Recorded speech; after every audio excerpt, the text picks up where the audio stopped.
আজকের এই ভিডিওটিতে কি থাকবে যে আপনি জার্মানিতে আসার জন্য আপনার ভিতরে কি কি যোগ্যতা দরকার, আপনি এখানে আসার পরে কত ঘন্টা কাজ করতে পারবেন, এই অপরচুনিটি কার্ডের ফি কত। দক্ষতার কথা বলতে গেলেই আপনি দুটি অপশন পাবেন। এখন বাংলাদেশে আপনার কি ধরনের যোগ্যতা লাগবে, বিভিন্ন দেশে ওয়ার্ক পারমিট ভিসায় যেতে চায়, কাজ খোঁজার ভিসায় যারা যেতে চায় তাদের জন্য কিন্তু এই অপরচুনিটি কার্ডটি কিন্তু খুবই অত্যন্ত গুরুত্বপূর্ণ। অনেক সময় প্রশ্ন আসে আমরা কত ঘন্টা কাজ করতে পারবো, মানে কত বছর থেকে কত বছর বয়সীরা এই আবেদন করতে পারবেন। অপরচুনিটি কার্ড যদি কেউ পায় তাহলে খুব সহজেই জার্মানি দেশে আসতে পারবে। এটাকে আমরা অন্যভাবে যদি বলি চাই চান্স কার্ড, চান্সেস কার্ড, মানে জার্মানির যে চান্সেস কার্ড যদি আপনার হয় বা আপনি যদি আবেদন করার পরে যদি আপনি পান তাহলে আপনি কিন্তু খুব সহজে জার্মানিতে আসতে পারবেন, ফ্যামিলি নিয়ে আসতে পারবেন এবং ফ্যামিলি নিয়ে আসার পর আপনি সব ধরনের সুযোগ সুবিধা পাবেন। এবং আজকের এই ভিডিওটিতে কি থাকবে, মানে এই যে আমরা কিন্তু অনেকেই মানে এমনভাবে ভিডিও বলি বা জানাই যে আপনি ভিডিওটা দেখলেই মনে হয় আপনি জার্মানিতে চলে আসতে পারবেন। আসলে বিষয়টা কিন্তু তা না। এই চান্সেস যে কার্ড, এই অপরচুনিটি যে কার্ড, এটা পেতে যে যোগ্যতা দরকার তা মনে করুন যে খুবই কম সংখ্যক মানুষের ভিতরে কিন্তু আছে বাংলাদেশে যারা বসবাস করে। আপনারা দেখবেন ইতিমধ্যে এই চান্সেস কার্ডে যে বাংলাদেশ থেকে আসছে জার্মানিতে খুব কম। আর আপনারা দেখবেন স্টুডেন্ট ভিসায় কতজন আসছে, অনেক আসছে। ওয়ার্ক পারমিট ভিসায় কারা আসছে, অনেক আসছে। অন্যান্য ট্রাভেল ভিসায় কারা আসতেছে, অনেক আসতেছে। কিন্তু এই অপরচুনিটি কার্ড পেয়ে আসাটা অনেক টাফ, কারণ এখানে যে যোগ্যতার কথা বলা হয়েছে তা খুবই কম সংখ্যক মানুষের ভিতরে আছে। আপনারা দেখবেন যে এখানে যে যোগ্যতার কথা বলা হয়েছে সেই যোগ্যতা যদি আপনার অর্জন করতে হয় তাহলে মিনিমাম আপনার মানে দেখা যাবে যে আপনার বয়স দেখা যাবে যে 30-এর উপরে বড় হয়ে গেছে, কেন 35-ও বড় হয়ে গেছে। মানে এরকমের লেভেলের লোকদের মধ্যে দেখা যায় যে এই যোগ্যতাগুলি আছে। এরপরও আরো এক্সট্রা কিছু যোগ্যতা আপনাকে অ্যাড করতে হবে, যেগুলি জার্মান যে মানে আপনার যে দক্ষতা, এই দক্ষতার পরীক্ষা দিতে হবে আপনাকে। তাহলে আপনি কিন্তু এই অপরচুনিটি কার্ডের জন্য আবেদন করে তারপরে আপনি এটা পেলে তাহলে আপনি কিন্তু খুব সহজে জার্মানিতে আসতে পারবেন। আজকের এই ভিডিওটিতে কি থাকবে যে আপনি জার্মানিতে আসার জন্য আপনার ভিতরে কি কি যোগ্যতা দরকার এবং এর যে লেভেল, কি কি লেভেল থাকতে হবে এবং আপনি এখানে আসার পরে কত ঘন্টা কাজ করতে পারবেন, মানে এই নানা বিষয় নিয়ে আজকের এই ভিডিওটি। তো আমার মনে হয় আপনারা ভিডিওটি না টেনে দেখলে আপনারা মানে একদম ক্লিয়ার হবেন যে এই অপরচুনিটি কার্ড আসলে কি। এটা খুবই মানে ডিফিকাল্ট, মানে ইজি না। মানে দেখা যাবে যে আমাদের বাংলাদেশে মানে 20 বছর 22 বছর মানে অল্প বয়সী ছেলেরা যারা আসে তাদের ভিতরে এই যোগ্যতা খুবই কম আছে।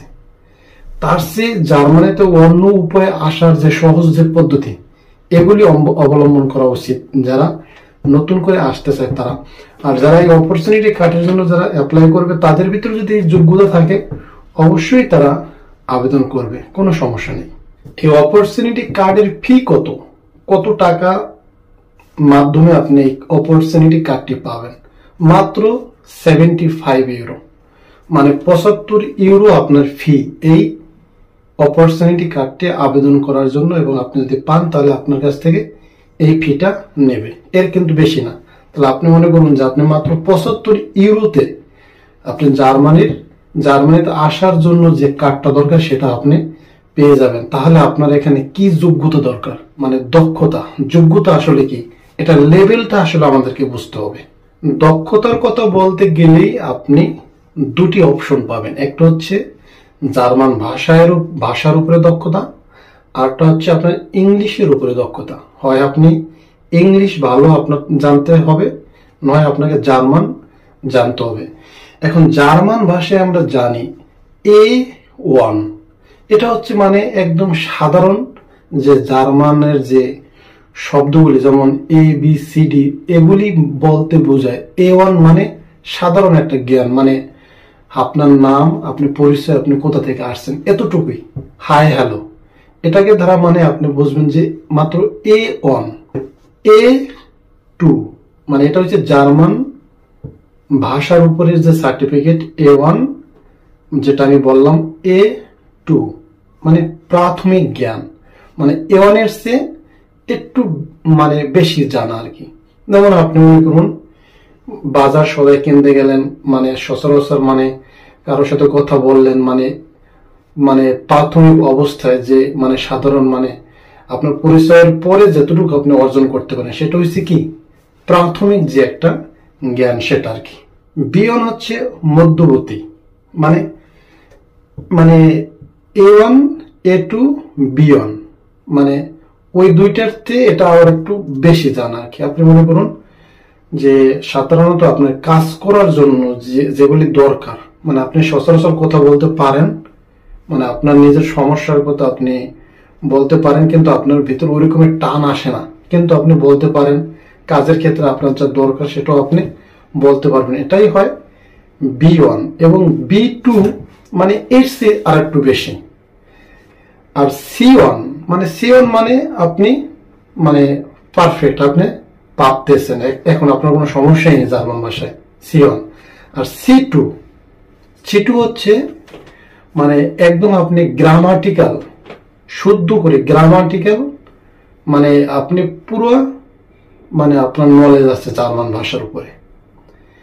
তো এখানে A1 থেকে C2 এই যে লেভেলগুলি আছে, এই লেভেলের ভিতরে আপনি যদি জার্মান ভাষা যদি আপনি জানেন, তাহলে আপনি এই লেভেলগুলি যদি আপনার থাকে, মানে আপনি কথা বলতে পারেন, তাহলেই আপনি যে অপরচুনিটি কার্ডের জন্য আবেদন করতে পারবেন তা কিন্তু না। মানে অপরচুনিটি কার্ড জার্মান আসার জন্য আপনাকে প্রথম অবস্থায় আপনার এই জার্মান ভাষার এই লেভেলটা জানতে হবে। যদি আপনি জার্মান ভাষার লেভেল আপনার জানা না থাকে, তাহলে আপনাকে ভালো ইংলিশ জানতে হবে। হয়তো সেটা আপনি কেমব্রিজ যে কলেজ আছে, ইউনিভার্সিটি, এগুলো থেকে যদি আপনি ইংলিশ মিডিয়ামে পড়াশোনা করার পরে আপনি সেখান থেকে বের হয়েছেন, তার সার্টিফিকেট লাগবে আপনার যে আপনি ইংলিশে একদম পারফেক্ট। তাহলে আপনি অপরচুনিটি কার্ডের জন্য আবেদন করার জন্য আপনি এক ধাপ এগিয়ে আছেন।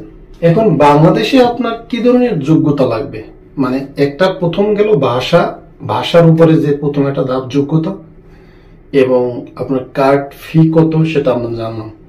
এখন হচ্ছে যে বাংলাদেশে আপনি মানে এর আগে আপনি কি করতেছেন। যদি আপনি ডিপ্লোমা করে থাকেন তাহলে আপনার ডিপ্লোমার মানে সনদপত্র লাগবে। যদি আপনি মানে যে বাংলাদেশ থেকে ডিপ্লোমা করার পর আপনি কি কাজ করছেন বাংলাদেশে, এর রেফারেন্স সহ এর কাগজ কিন্তু আপনার অবশ্যই দরকার হবে। মূল কথা হচ্ছে সার্টিফিকেট এবং ভাষার উপরে যে আপনার সার্টিফিকেট, এগুলো আপনার লাগবে আবেদন করার সময়। এবং তারা কিন্তু আপনাকে কি করবে, এই ব্যক্তিতে কিন্তু আপনাকে কি করতে হবে, পরীক্ষা দিতে হবে। এবং এখানে আপনি পয়েন্টে কিন্তু আপনি যদি তারা আপনাকে একটা পয়েন্ট দেবে যে আপনি মানে তাদের সাথে আপনি যখন কথা বলবেন বা পরীক্ষা দেবেন, তখনই কিন্তু তারা বুঝবে, বা আপনার পরীক্ষা যখন নেবে তখন আপনি একটা পয়েন্ট ভিত্তিক মানে আপনি এটা পাবেন। যদি আপনার পয়েন্ট ভালো হয় তাহলেই কিন্তু আপনি এই অপরচুনিটি কার্ডটি কিন্তু আপনি পাবেন। আবেদন থেকে শুরু করা আপনি কার্ড পাওয়া পর্যন্ত আপনার 4 থেকে 6 মাস পর্যন্ত সময় লাগতে পারে। সব মিলিয়ে যদি আপনি 6 পয়েন্ট পান তাহলে কিন্তু আপনি যোগ্য। মানে তারা একটা ক্যালকুলেট করছে যে একজন ব্যক্তির ভিতরে যদি 6 পয়েন্ট থাকে তাহলে তাকে তারা এই চান্সেস কার্ড ভিসাটি তাদেরকে দিবে।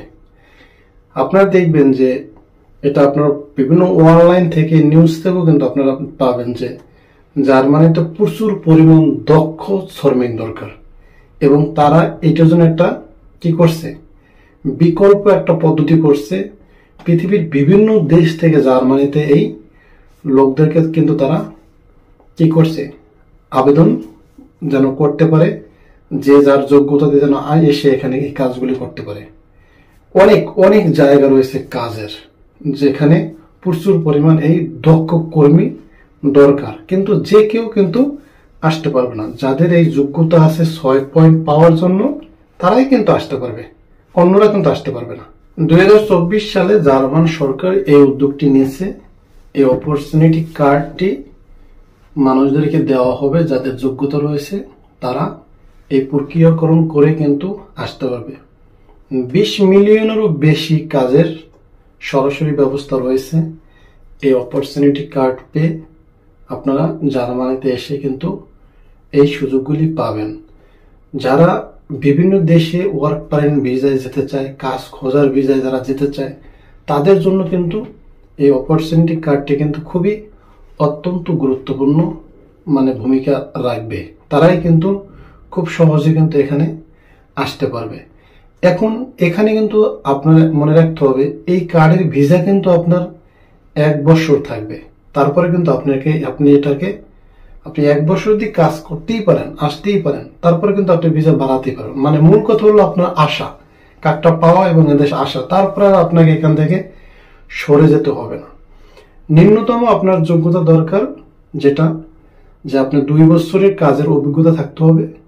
এর পেপারস থাকতে হবে যে আপনি বাংলাদেশে এই জব করছেন, তার আপনার এই যোগ্যতার এই কাগজ, এই সার্টিফিকেটগুলো, সনদপত্রগুলো আছে। এটা ডিপ্লোমা করার পরে আপনি যে জবগুলি করেন, এক একজন আপনি প্রকৌশলী হলে প্রকৌশলী ব্যক্তিকে আপনি কাগজ জমা দেবেন। আপনি যদি শিক্ষকতা করতে চান, তাহলে সেই পেপারস আমাদের মনে প্রশ্ন আসতে পারে, আমাদের কার কি যোগ্যতা আছে।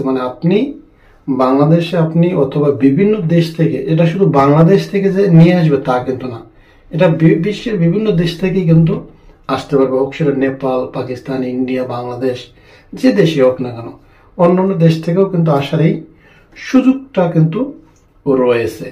এখন আপনার 1 বছরের ভিসার মেয়াদ তো থাকবেই, এবং আপনার প্রথম অবস্থায় নিম্নতম আপনার A1 জানতেই হবে। জার্মান A1 আপনাকে জানতেই হবে। আর যদি আপনার ইংলিশটা ধরা হয়, তাহলে ইংলিশ B2 লেভেলের আপনার জানতে হবে। ইংলিশে আপনি মোটামুটি কথা বলতে পারেন কারণ যদি আপনি তাদেরকে এক্সপ্লেইন না করতে পারেন, তাহলে কিন্তু আপনি এখানে কি কাজ করবেন, আপনি তো কাজই করতে পারতেন না। এই জন্য আপনাকে এতটুকু আপনার থাকতে হবে। এই ধরনের লোক যারা আছে, তারা কিন্তু কি করতে পারবে, এটার জন্য আবেদন করতে পারবে। এবং আমাদের মনে অনেক সময় প্রশ্ন আসে, আমরা কত ঘন্টা কাজ করতে পারবো। এই অপরচুনিটি কার্ড পাওয়ার পরে, জার্মানিতে আসার পরে আপনি কত ঘন্টা কাজ করতে পারবেন। প্রথম অবস্থায় আপনি সপ্তাহে 20 ঘন্টা, সপ্তাহে 20 ঘন্টা কাজ করলে দেখা যায় মাসে আপনি 100 ঘন্টা কাজ করতে পারবেন। 100 ঘন্টা কাজ করলে আপনার একটা ভালো মাপের একটা স্যালারি আসবে, এবং তারা আস্তে আস্তে আপনি কাজের ঘন্টা আপনি বাড়াতে পারবেন আপনার যোগ্যতা অনুসারে। এটা কোনো সমস্যা না। বিশেষ করে যারা জার্মানিতে চাকরির যে সন্ধানটা করে বিভিন্ন দেশ থেকে যারা, তাদের জন্য খুবই অত্যন্ত গুরুত্বপূর্ণ এটা, যে জার্মানিতে খুব সহজে এই চান্সেন কার্ড পেয়ে কিন্তু সে খুব আসতে পারে। আসার পরে কিন্তু সে প্রথম অবস্থায় সপ্তাহে 20 ঘন্টা কিন্তু জব করতে পারবে, মাসে 100 ঘন্টার মতো কিন্তু তার জব করার সুযোগ রয়েছে। এতেও দেখা যায় যে সে নিম্নতম অবস্থায় কিন্তু তার কিন্তু বাংলাদেশে প্রায় 1.5 লাখ টাকার মতো স্যালারি কিন্তু চলে আসবে প্রথম অবস্থায়। এখন আপনি দেখুন, আপনি 1.5 লাখ টাকা ইনকাম করতে পারবেন প্রথম অবস্থায়, এরপর তো আপনার বেতন আসবে। আপনি যদি আরো 20 ঘন্টা কাজ করেন, তাহলে আপনি দেখা যাবে মাসে আপনার 3 লাখ টাকা স্যালারি পড়ে যাবে। এটা হলো আপনার এখানে আসার জন্য কিন্তু আপনার 1 টাকাও খরচ হলো না, শুধু 75 আপনার আবেদন ফি আর আপনার টিকিটের টাকা লাগবে।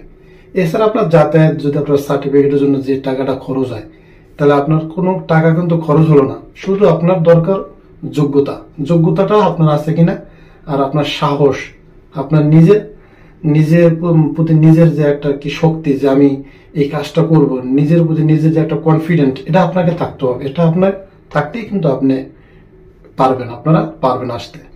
কারা আবেদন করতে পারবেন এই কার্ডটি, আপনার বয়স কত, অনেকে প্রশ্ন আসতে পারে। আমাদের ভিতরে অনেক ধরনের প্রশ্ন আসে, কত বছর থেকে কত বছর বয়সীরা এই আবেদন করতে পারবেন। 18 বছর থেকে 40 বছর পর্যন্ত। তাহলে আমরা এখন দেখলাম যে এই কার্ডটি আবেদন করার জন্য আপনার দরকার হলো কি, বয়স দরকার হবে, এত বছরের ভিতরে আপনার থাকতে হবে, এবং আপনার পেশাগত যোগ্যতা আপনার থাকতে হবে, আপনার ভাষার দক্ষতা থাকতে হবে, জার্মানির সাথে সংযোগ আপনার থাকতে হবে, এবং লাস্ট হচ্ছে পন্থী যোগ্যতা। মানে এই পাঁচটা যোগ্যতা মানে এখানে বলা হয়েছে। এটা হলে কিন্তু আপনি এটা আবেদন করে কিন্তু খুব সহজেই কিন্তু আসতে পারবেন। জার্মানি অপরচুনিটি কার্ডের জন্য আমি যে বিষয়গুলি নিয়ে আলোচনা করলাম, আপনারা একটু দেখুন যে এখানে যে পরিমাণ যোগ্যতার কথা বলা হয়েছে এবং যা যা আপনার দরকার আপনার ভিতরে তা আছে কিনা, এটা কিন্তু আগে আপনাকে বুঝতে হবে। আমরা অনেকেই কিন্তু লেখি এবং বুঝাই যে মানে আপনি মনে হয় আমার ভিডিওটা দেখলেই মনে হয় আপনি জার্মানিতে আসতে পারবেন। আসলে বিষয়টা এরকমের না। আপনারা ভিডিওটি দেখার পরে জাস্ট আপনার ভিতরে এটাকে কি করবেন, লালন করবেন যে আমি এই বিষয়গুলো ম্যানেজ করতে পারবো কিনা, এরপরে আপনি কিন্তু আবেদন করতে পারেন। আর অনেক ভিডিওতেই কিন্তু বলা আছে যে আমরা যদি জার্মান ভাষাটা যদি আমরা শিখি, আপনি বিশ্বের যে দেশেই যেতে চান আপনি হয় ইংলিশ ভাষা শেখেন, তা না হলে আপনি যে দেশে যাবেন ওই দেশের ভাষা শেখেন, তাহলে কিন্তু আপনার জন্য অনেকটাই সহজ হয়ে যাবে। এখন জার্মানিতে যে কাজগুলি রয়েছে, মানে যে কাজের সব থেকে বেশি চাহিদা, সেগুলি আসলে কি, গ্রিন টেক জবস। এটাও কিন্তু জার্মানিতে মানে খুবই মানে জনপ্রিয় একটি কাজ। আপনি সার্চ মানে খুব সহজেই কিন্তু এই জবটা আপনি পাবেন যদি আপনার এই জব সম্পর্কে আপনার আইডিয়া থাকে। আইটি বিশেষজ্ঞ অথবা নির্বাহী যদি আপনি হয়ে থাকেন, তাহলে কিন্তু আপনি খুব সহজেই কিন্তু জার্মানিতে জব পেয়ে যাবেন। মানে এর চাহিদা অনেক। যদি আপনার সফটওয়্যারের উপরে যদি আপনার কাজ জানা থাকে, তাহলে তো কোনো কথাই নাই। আরটি টেক্সারের উপরে যদি আপনার যোগ্যতা থাকে, তাহলেও কিন্তু আপনার কাজের অভাব নাই। এবং প্রকৌশলী, যদি আপনি প্রকৌশলী হয়ে থাকেন, তাহলে তো কোনো জবাবই নেই। এবং যে হোটেল এবং রেস্টুরেন্টগুলো রয়েছে, এর যে শেফ রয়েছে, এই ক্যাটাগরিতে আপনি কিন্তু জব, প্রচুর পরিমাণ জব আছে। স্বাস্থ্য সেবা, নার্স, ডাক্তার, মানে হসপিটাল ক্যাটাগরির যে জবগুলি প্রচুর পরিমাণ আছে। এবং শিক্ষকের খুবই অভাব আছে। অনেক ইউনিভার্সিটি রয়েছে জার্মানিতে, শিক্ষক নাই। আপনার যোগ্যতা থাকে, আপনি যদি ভালো মাপের শিক্ষক হয়ে থাকেন, তাহলে কিন্তু আপনি জার্মানি দেশে লেকচার করতে পারবেন। আরো রয়েছে ম্যানুফ্যাকচারিং যে জবগুলি, খুবই অনেক। তো মানে এছাড়া আরো অনেক জনপ্রিয় জব রয়েছে। এর ভিতরে জাস্ট আমি কয়েকটা বললাম আপনাদেরকে, যেগুলি খুবই চাহিদা বেশি। আমাদের বাংলাদেশে কিন্তু অনেক নার্সিং এ অনেকে জব করে, তাদের কিন্তু প্র্যাকটিক্যালি কিন্তু কি আছে, মানে যোগ্যতা রয়েছে। তাদের দরকার মানে হয় ইংলিশ না হয় জার্মান লেভেল ভাষা এবং দক্ষতা রয়েছে। তারা কিন্তু খুব সহজেই কিন্তু আবেদন করতে পারে এবং তারা খুব সহজেই কিন্তু এখানে এসে কিন্তু ভালো মাপের একটা বেতনে কিন্তু জব নিতে পারে। এখন কথা হচ্ছে, মানে অনেকে আমরা ভাবি যাদের এই যোগ্যতা রয়েছে তারা কিন্তু বাংলাদেশেও যে জব করে সেখানেও কিন্তু তারা ভালো টাকা ইনকাম করে।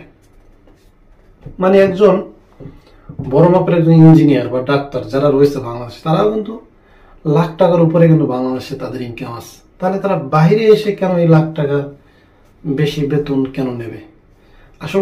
আসল কথা হচ্ছে এখানের জীবন ব্যবস্থা, সিকিউরিটি, মানে বসবাসের যে উন্নত মানের একটা ধাপ, বিশেষ করে যে খাদ্য, মানে খাবারের যে একটা ভেজাল নাই, এবং মানুষের যে লাইফ সিকিউরিটি, এটা খুবই গ্যারান্টি সহকারে এখানে প্রমাণিত। যে কারণেই কিন্তু মানুষটা কিন্তু এই উন্নত দেশে যাওয়ার জন্য আগ্রহী। তো বন্ধুরা, আজকে আমার এতটুকুই বলার ছিল যে এই অপরচুনিটি কার্ড নিয়ে আপনাদের মাঝে যতটুকু বললাম, যদি আপনাদের ভালো লাগে অবশ্যই ভিডিওটি দেখবেন। তো সবাই ভালো থাকবেন, সুস্থ থাকবেন, দেখা হবে পরবর্তী ভিডিওতে।